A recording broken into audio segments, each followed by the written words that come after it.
It may not be all-encompassing nor lasting, but President Rodrigo Duterte strongly reaffirmed his campaign promise to put a stop to endo, or the end of the 5-month contract practice for workers of companies and business establishments.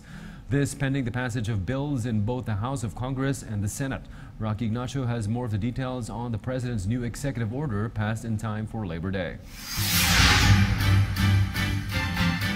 President Rodrigo Duterte made the Labor Day for workers more significant. The chief executive has signed an executive order that will end contractualization and will provide security of tenure to workers. Speaking at the 116th Labor Day in Cebu, the president said under the EO, contracting and subcontracting of workers will be illegal. Due process should be given first before dismissal of an employee. Prohibiting the end of contract, or endo, is one of the campaign promises of President Duterte to Filipinos.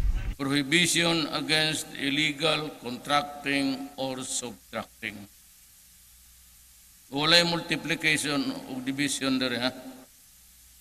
Contracting and subcontracting for undertaking to circumvent the workers' right to security of tenure. Self-organization and collective bargaining agreement is hereby made pursuant to the 1987 Philippine Constitution. Muna ni akong pinakakaya. Sinagad ko na. The security of tenure refers to the right of employees not to be dismissed or removed without or just an authorized cause and observance of procedural due process consistent with the Constitution, Labor Code as amended, and prevailing jurisprudence. So, pirmahan na ako sa inyong atubangan.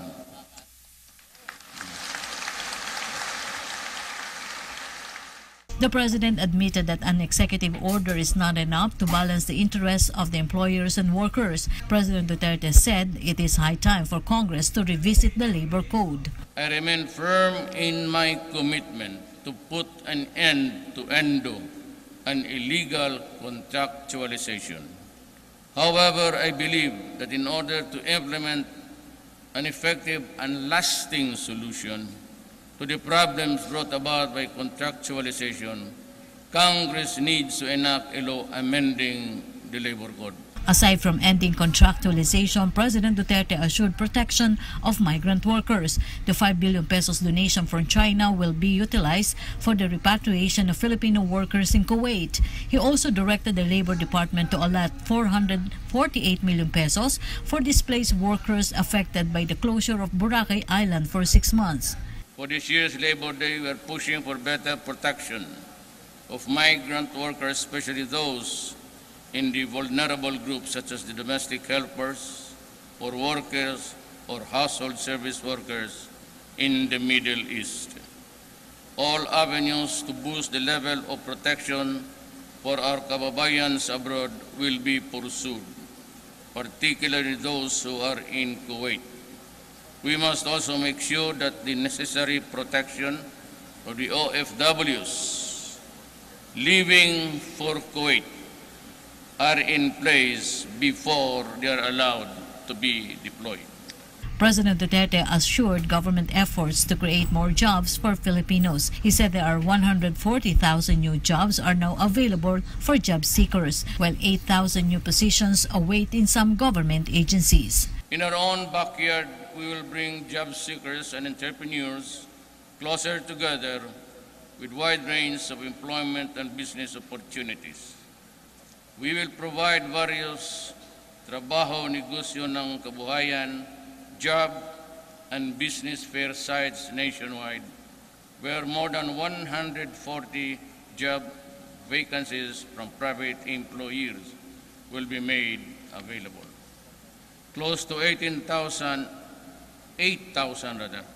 vacancies in government agencies are also open to all qualified applicants.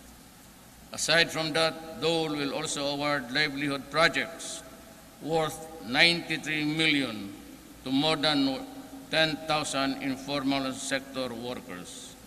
The DTI will also give training and other assistance through negosyo centers. There is also